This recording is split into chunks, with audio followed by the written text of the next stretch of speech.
بسم الله الرحمن الرحيم. عن أنس رضي الله تعالى عنه قال قال رسول الله صلى الله تعالى عليه وسلم في الحديث وهل تلد الإبل إلا النوق رواہ ابو داود۔ حضرت انس رضی اللہ تعالیٰ عنہ سے روایت ہے، فرماتے ہیں ان رجلا اتى النبی صلی اللہ علیہ وسلم، ایک ضرورت مند انسان حضور کی خدمت میں آیا، فقال، اور انہوں نے عرض کیا، یا رسول اللہ احملنی، مجھے بطور سواری کوئی چیز، کوئی جانور عطا فرما دیجئے۔ قال النبی صلی اللہ علیہ وسلم، حضور نے فرمایا، انا حاملوک علی ولد ناقہ، یہ حضور نے بطور مذاق فرمایا کہ ہم تمہیں اونٹنی کا بچہ بطور سواری دیں گے۔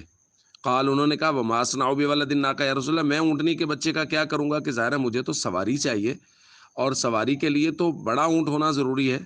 تو نبی کریم صلی اللہ علیہ وسلم نے ارشاد فرمایا، وہل تلد الابل الا النوق، آخر اونٹ بھی تو اونٹنی کا بچہ ہی ہوتا ہے، یعنی پہلے وہ چھوٹا ہوتا ہے پھر وہ بڑا ہو جاتا ہے، لیکن ہوتا تو اونٹنی کا بچہ ہی ہے۔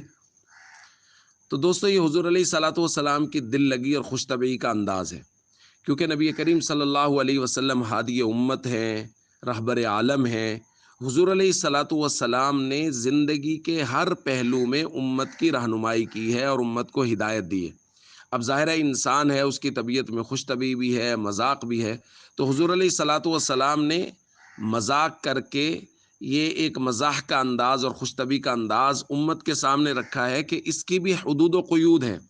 ہمارے معاشرے کا مسئلہ یہ ہے کہ ہمارے یہاں مذاق کو تو گویا ہر چیز سے بالاتر سمجھا جاتا ہے، شریعت سے بھی، احکام شریعت سے بھی، معاشرت سے بھی، اخلاقیات سے بھی، یعنی مذاق کرتے ہوئے نہ کوئی اخلاق کا خیال کیا جاتا ہے۔ یہاں تو اس قدر فضول مذاق ہو رہے ہیں ہمارے معاشرے میں، اور خاص طور پہ جب سے یہ سوشل میڈیا عام ہوا ہے، کہ وہاں مطلب بہن بھائی اور ماں بیٹی کی تمیز بھی نہیں کی جاتی، گالیوں تک، اور عجیب عجیب طرح کے ذو معنی الفاظ جن سے پتہ نہیں کس کس طرح کے مطالب و مفاہیم نکل سکتا ہے۔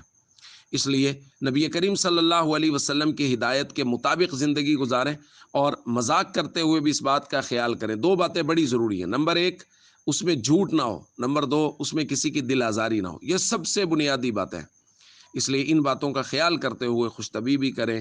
اور نبی کریم صلی اللہ علیہ وسلم نے بھی خوش طبعی فرمائی ہے، مزاح فرمایا ہے، لیکن کسی کی دل آزاری نہ ہو اور جھوٹ نہ ہو۔